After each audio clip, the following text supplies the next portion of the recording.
Class is now in session. I'm Professor Hockey, and today we will be recapping Day 6, or what is essentially Day 6, of the second round of the Stanley Cup playoffs. And the first game of the day was Game 4 between the Bruins and the Lightning, in which the Lightning have won 3-1 and now have a 3-1 series lead here and a chance to close it out in their next game, which is pretty surprising for most people, I would say, as most people thought that this series would go long, but instead the Lightning have been just significantly better than the Bruins in these past couple of games. This one starts off with a couple of Palat goals, then a Hedman goal to make it 3-0. The Bruins would eventually get one in the third period from DeBrusk on the power play, but there would be no more action for them and they'd end up losing it 3-1. Good news for the Tampa Bay Lightning. Everything seems to be rolling quite well for them. They're playing significantly better. After a first round series that was good for them, but didn't necessarily inspire so much confidence that this was a real contending team, they come out here in the second round against a strong Boston Bruins team and really assert themselves in this series. Vasilevsky has been quite good. The Lightning have been quite good. And in terms of bad news for this team, it's really hard to think of much, because in the first couple of games, I had pointed out two things that the Lightning had been doing wrong, I guess you could say. The first one is that they were making a few too many critical errors that were allowing the Bruins to translate those errors into goals for themselves. And the second thing was that they weren't doing a good enough job of shutting down the top line for the Boston Bruins. And yet now here in Game 3 and 4, the Lightning have been making significantly less of these critical errors, and they haven't really let Marchand, Pastrnak, and Bergeron really get much generated. And so the Lightning at the moment just seem to be rolling as a well-oiled machine, and the Bruins just really unable to stop that. The good news for the Bruins after a game like this, especially with after a game like Game 3 as well, is the fact that I guess the series is still going. That's basically a big thing there, is that there's still time to catch up, and the Bruins are a team who do have that ability to sort of catch up in this series. Halak was, I guess, improved from his previous performance in the previous game, made some decent saves, although that second goal from Palat is definitely one he would want back. So still, even in a good game from Halak, it wasn't a great game for him. And that really brings us to the bad news, is that something that I pointed out in the first couple of games. I said the Bruins, even in losses, they were looking good, and that's why I felt like the series would end up going 7 games, but that seemed to have completely turned on its head here in Games 3 and now in Game 4. The Bruins have really not looked all that great. They looked better here in this game than they did in the previous one, losing 7-1, but it still is just not really there, and if the Bruins can't pick up their game, they're almost certainly going to lose in Game 5. As I pointed out earlier, the Bruins are a team who can come back in a series like this, but right now it's not looking great for this Bruins lineup. The next game of the day was Islanders versus Flyers, Game 3 between these two teams, and it will be the Islanders taking the 2-1 series lead with another victory here, 3-1. This one starts off actually with a Flyers goal from Tyler Pitlick, and the Flyers had been perfect thus far in the postseason when scoring the first goal, and yet the Islanders managed to score 3 unanswered and win anyhow. That's coming from Martin Komarov and then Anders Lee.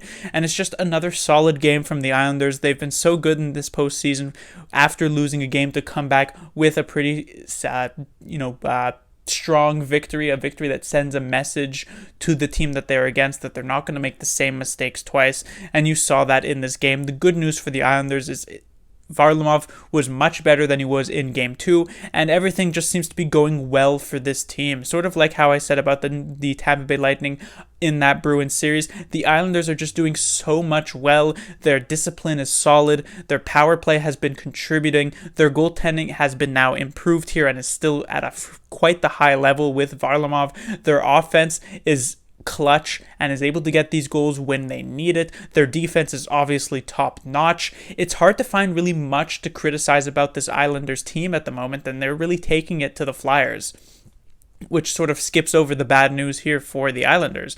The good news for the Flyers, I can say it's sort of like what was the case in the previous series the Islanders played, which was against the Washington Capitals, where there at the very least there are moments in this game, or in these games I should say, where the Flyers do look solid. So for instance, in the third period, there were definitely minutes in which the Flyers were really pushing the pace. The last few minutes of the game, I thought the Flyers had some solid chances, and if Varlamov hadn't been good, the Flyers maybe could have had an extra goal, potentially even an extra 2 goals in this game.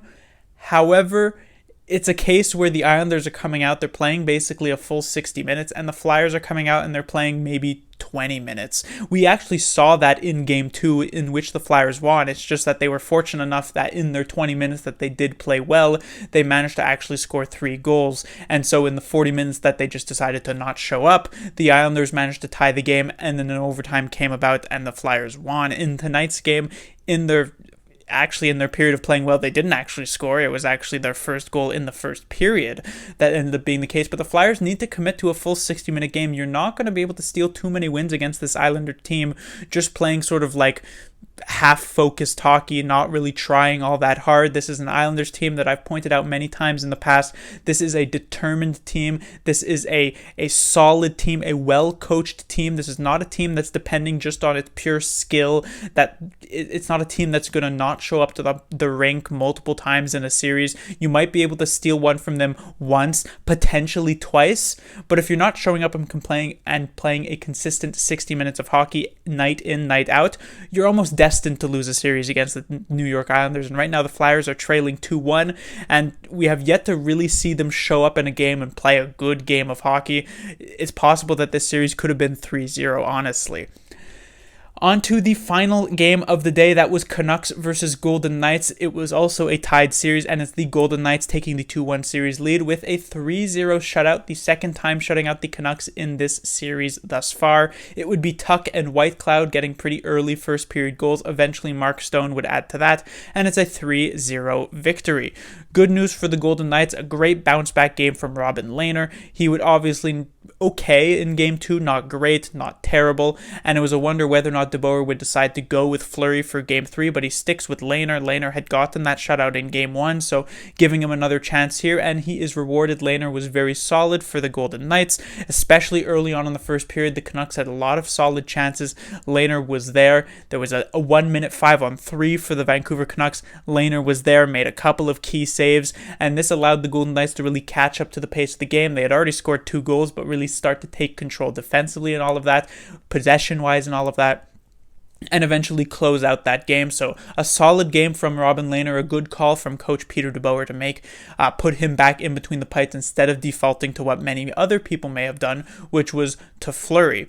The bad news for the Golden Knights, it is just one thing to point out. They ended up taking 5 penalties in this game. That is 5 power plays for the Vancouver Canucks. As I said, they even gave the Canucks a 1-minute power play. And I feel like during these first 3 games, it has gone to show that the Golden Knights as a whole are likely a better team, but that the Canucks do have tools to win games at the very least in this series, and one of those big tools is that power play. The Canucks are very deadly on the power play, and while they didn't actually burn the Canucks tonight, they didn't burn the Golden Knights tonight, it is something to absolutely watch out for. I doubt going into game 4 if the Golden Knights give another 5 power plays to the Canucks, including a 5-on-3, that the Canucks end up still putting up a total of 0 goals. So if this is a small thing that they can clean up, this will go a long way in trying to secure this series for the Golden Knights.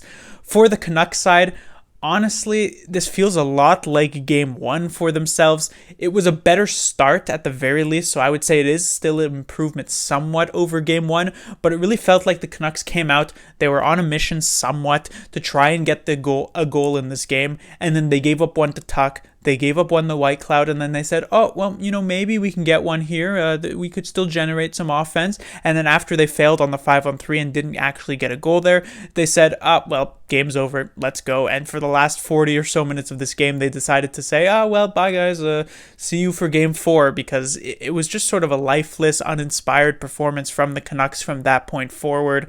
After what they did in game 2, which was a really gritty performance, blocking so many shots, getting those key goals, Markstrom playing exceptionally well. This felt like such an off game for them.